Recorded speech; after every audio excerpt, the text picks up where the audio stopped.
Assalamualaikum warahmatullahi wabarakatuh. Kami dari kelompok 3 akan menampilkan video presentasi dari hasil diskusi kami yang berjudul arousal stres dan kecemasan.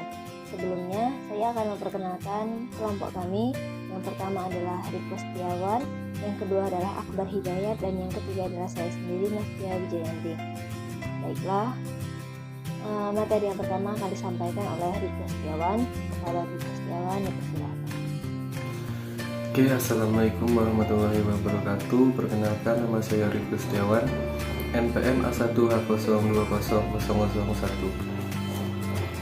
Di sini saya akan membacakan yaitu psikologi menurut Wilhelm Wundt adalah ilmu yang tidak hanya mempelajari tentang hakikat jiwa saja, tetapi mempelajari tentang pengalaman-pengalaman yang dirasakan dan yang ditimbulkan. Seperti halnya perasaan senang, sedih, takut, dan marah yang ditimbulkan oleh adanya pengaruh psikologi dan fisiologi seorang individu. Psikologi olahraga adalah suatu ilmu yang mempelajari ilmu psikologi olahraga yang digunakan untuk menjelaskan berbagai fenomena psikis yang dialami oleh pelaku olahraga, baik dalam olahraga pendidikan, olahraga rekreasi, atau olahraga prestasi. Berikut ini adalah 3 ungkapan perasaan, yaitu 1. Arousal, 2. Stres, 3. Kecemasan. Pengertian arousal, stres, dan kecemasan. Pertama yaitu arousal. Pengertian arousal. Arousal, kegairahan. Menurut Robert dan Daniel Arousal, kegairahan merupakan suatu gejala yang menunjukkan adanya peningkatan aktivitas fisiologis dan psikologis dalam diri seseorang. Arousal merupakan istilah yang meningkatkan aktivitas sistem saraf simpatis, yaitu saraf yang berfungsi memerintahkan kelenjar adrenal menghasilkan hormon adrenalin. Yang kedua, stres. Pengertian stres. Stres dapat diartikan sebagai suatu perasaan yang tertekan, cemas, dan tegang. Dalam kehidupan sehari-hari, stres dikenal sebagai stimulus atau respon yang menuntut seseorang individu untuk melakukan penyesuaian, baik menyesuaikan diri terhadap lingkungan atau menyesuaikan diri terhadap kondisi baru yang harus dihadapi oleh seseorang.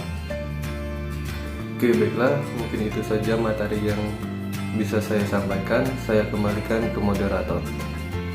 Terima kasih kepada Riko Setiawan. Yang berikutnya akan disampaikan oleh Akbar Hidayat. Kepada Akbar, dipersilakan.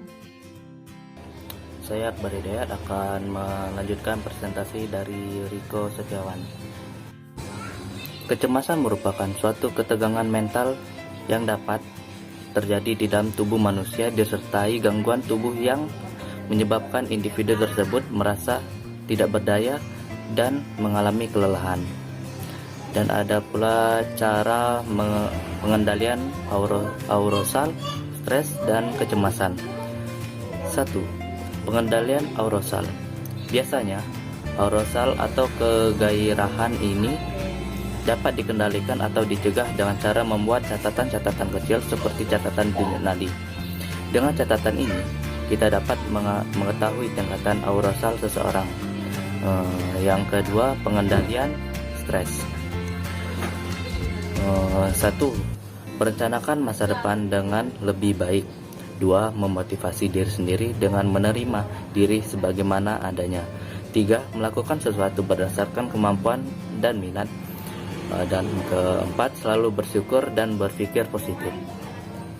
Yang ketiga, pengendalian kecemasan. 1.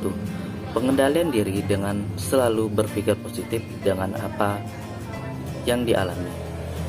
Melakukan terapi untuk mengendalikan emosional yang terjadi di dalam diri sendiri atau individu.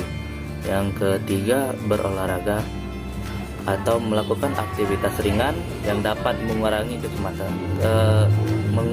kecemasan. Itulah yang dapat saya sampaikan. Saya kembalikan ke moderator. Baiklah, terima kasih kepada Akbar. Yang berikutnya adalah akan saya sampaikan, yaitu Pengaruh aurosal stres dan kecemasan dalam olahraga. Aurosal stres dan kecemasan sangat berpengaruh terhadap olahraga.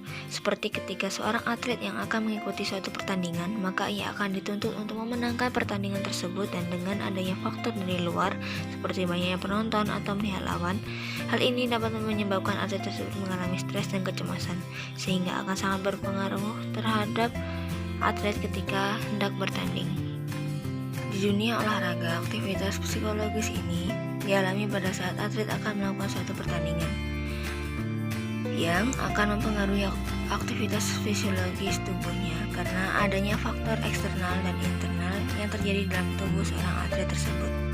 Baiklah, itulah tadi video presentasi dari kelompok kami. Kami akhiri. Wassalamualaikum warahmatullahi wabarakatuh.